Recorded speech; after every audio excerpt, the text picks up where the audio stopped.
Hello, my dear students. How are you? Welcome to the beautiful channel Padhai Ka Kavach. Myself Tosip sir. Students, today we are going to discuss about a concentration of a solution. As you know, in our previous lecture we have discussed about properties of solution. Now, our next topic of today's lecture is a concentration. Means how much or the what amount of solvent and solute present inside the solution, and based upon the amount of that two component, how the solution proportion is changed. So let us start the concentration of solution. First concentration is called as the dilute solution. The meaning of dilute solution is the type of solution in which the solute amount is less in the solvent.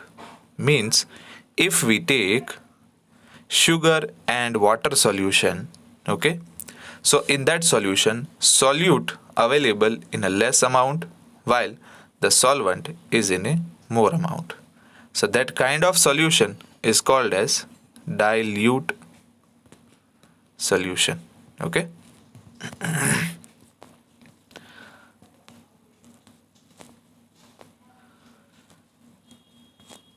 Second is concentrated solution. The concentrated solution means the type of solution in which the solute amount is more in the solvent. Means if we will take salt plus water solution, right? So in this solution, the salt is present in more amount and water is present in a less amount. That solution is called as the concentrated solution. Okay. Third is saturated solution. So what is the meaning of the saturated solution? When at a particular temperature no more solute can be dissolved in a solution, it is called saturated solution. यानी कि कोई एक particular तापमान के ऊपर solute को ना dissolve करा जा सके सॉल्यूशन के अंदर, उस सॉल्यूशन को सैचुरेटेड सॉल्यूशन कहा जाता है. यानी कि सॉल्वेंट के अंदर एक हद से ज़्यादा जब सॉल्यूट डिसॉल्व होना बंद हो जाए तब उस सॉल्यूशन को कहा जाता है saturated solution. Okay. So there are three methods through which we can calculate the concentration of solution. The first method is mass by mass percentage of solution.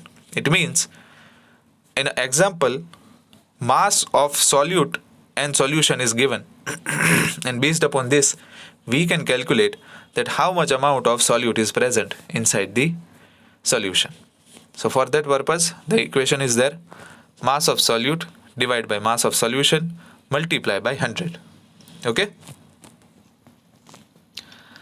Second is mass by volume percentage of solution. उसमें किस तरीके से होता है? mass of solute divided by volume of solution multiply by 100. So we can get the volume percentage of the solution. And third is volume by volume percentage of solution. यानी कि इस equation के अंदर we need to take volume of both solute and solution and then multiply with the 100 so that we can get the volume percentage of the solution. That's it. So यहाँ पे ये तीन method है कि जिसकी मदद से हम कॉन्सेंट्रेशन सॉल्यूशन के अंदर कितना है वो फाइंड आउट कर सकते हैं and we decide that whether the solution concentrated or saturated. The next topic after the concentration of solution is suspension. So what is the meaning of suspension? Let us try to understand. Suspension is a heterogeneous mixture. So students, the mixture which is not uniform in the composition is called heterogeneous mixture. यानी कि आप पानी के अंदर चाय पत्ती डालते हो तो चाय पत्ती का कलर उसमें खुलता है या तो बाहर आता है, लेकिन चाय पत्ती जो है वो उसके अंदर डिजोल्व नहीं होती। So the granules of the tea is called as the suspension inside the heterogeneous mixture. Are you getting my point? पानी के अंदर हम जब भी चाय पत्ती को उबालने के लिए रखते हैं तो चाय पत्ती जो है वो अपना कलर छोड़ती है ऑरेंज कलर का, लेकिन वो खुद डिजोल्व नहीं होती। જેને આપણે ગુજરાતી ભાષામાં ભૂક્કી કહીએ, ચામાં ભૂક્કી નાખીએ તો ભૂક્કી નાખવાથી કલર બહાર આવે, બટ जो चाय पत्ती है वो उसके अंदर डिजोल्व नहीं होती। So the granules of the tea leaves inside the water is nothing but the suspension. इसे क्या कहा जाता है? सस्पेंशन कहा जाता है। और इसीलिए सस्पेंशन जो है वो एक हेट्रोजीनियस मिक्सचर का प्रकार है in which the solute particles don't dissolve but remain suspended throughout the medium. यानी कि आपने सॉल्यूट के तौर पे टी लीव्स लिए और सॉल्वेंट के तौर पे वाटर को लिया, ठीक है? सॉल्यूट के तौर पे आपने सॉल्यूट के तौर पे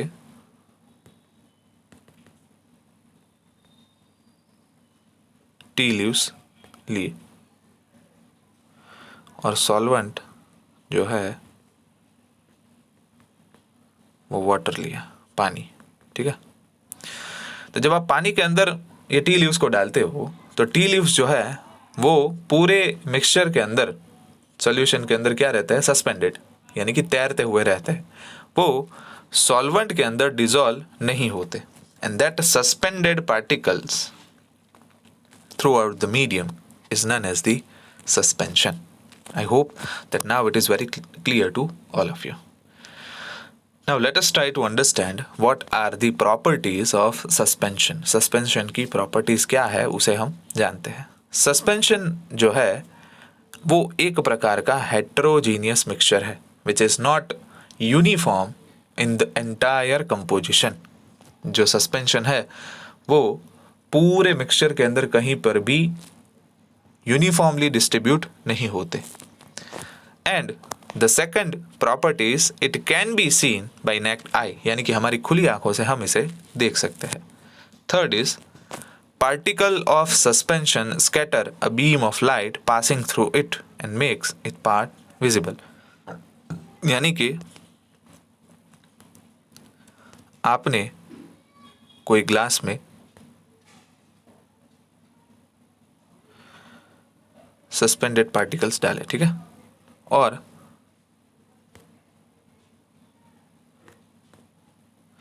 रे ऑफ लाइट यहाँ पे एमिट हुई इस तरीके से, तो ये जो पार्टिकल्स है ना वहाँ से रे ऑफ लाइट टकरा के वापस आएगी, यानी कि आपकी आंखों तक जब ये लाइट पहुँचेगी तो आपको दिखेगी, ठीक है? So that's why it can scatter a beam of light and makes it part visible. Suspension is an unstable solution because when it left undisturbed, particles are settled down।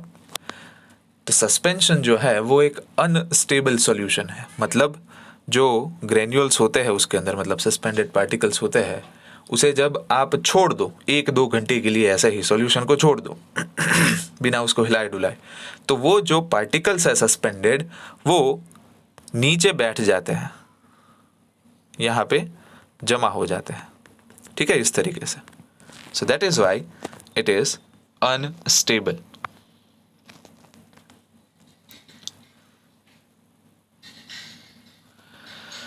So this is the property of a suspension. Now let us talk about colloidal solution. This is the another type of mixture. देखो सभी ये जो solution हम पढ़ रहे हैं, suspension हो, colloidal हो, तो ये सारे होमोजीनियस और हेट्रोजीनियस मिक्सचर के ही एक प्रकार है, क्योंकि खुद सॉल्यूशन जो है वो एक प्रकार का होमोजीनियस मिक्सचर है, लेकिन उसके अंदर अलग अलग विभाग पड़ते हैं, जैसे कि ये colloidal solution. The type of solution which scatter a beam of light is called colloidal solution.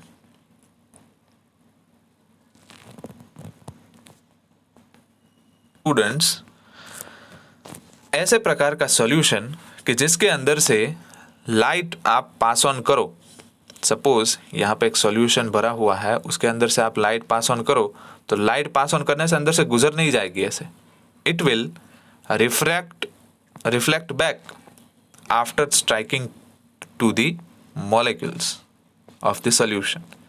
So that kind of solution is called as colloidal solution. Colloidal solution is a heterogeneous mixture, but due to the small size of particles, it appear to be homogeneous.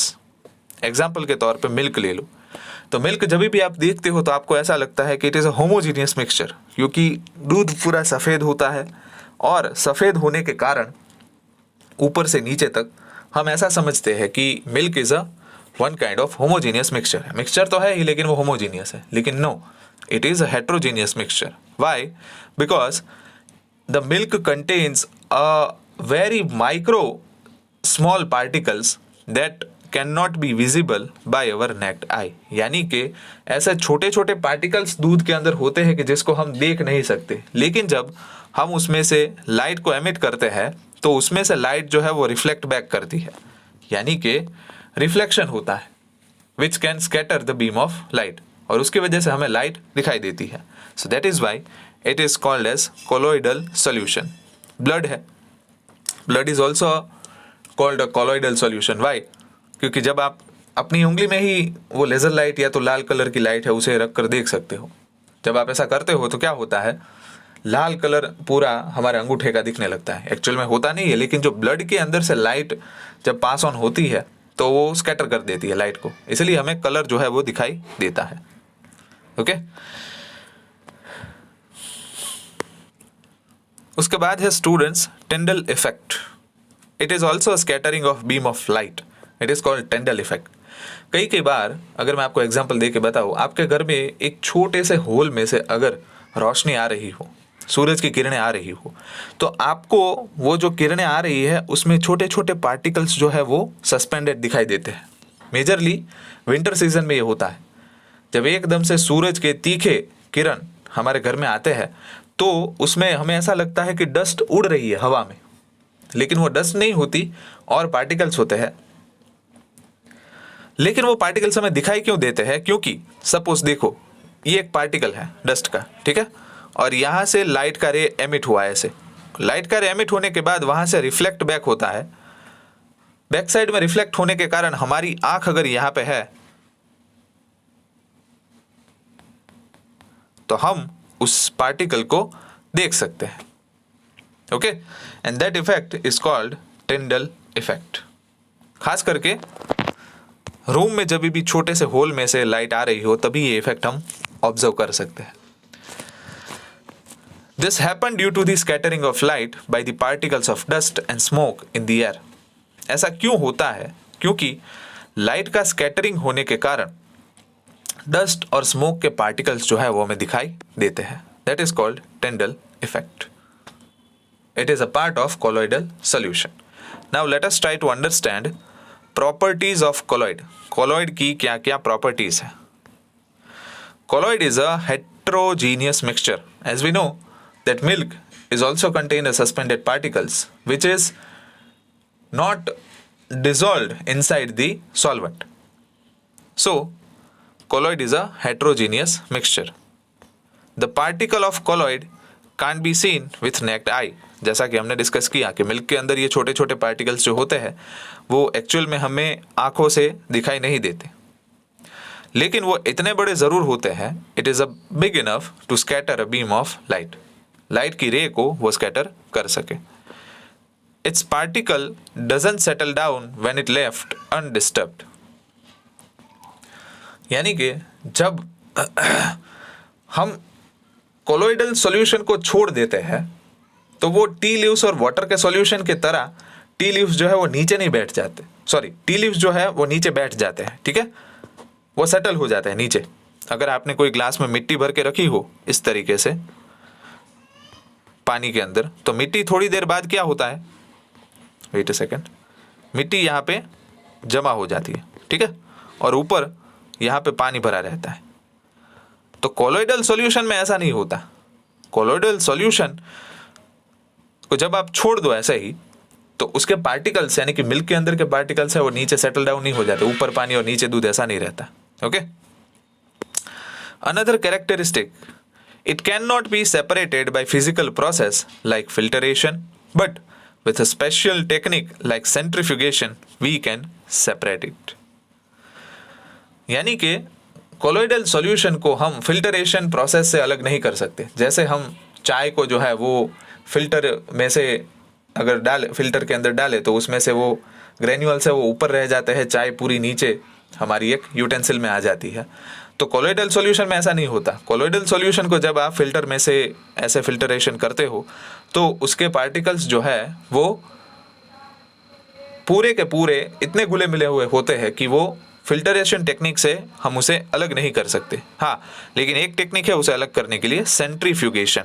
We will talk this in a detail in next section. Okay, तो यहाँ तक आज का lecture रखते हैं students. Thank you.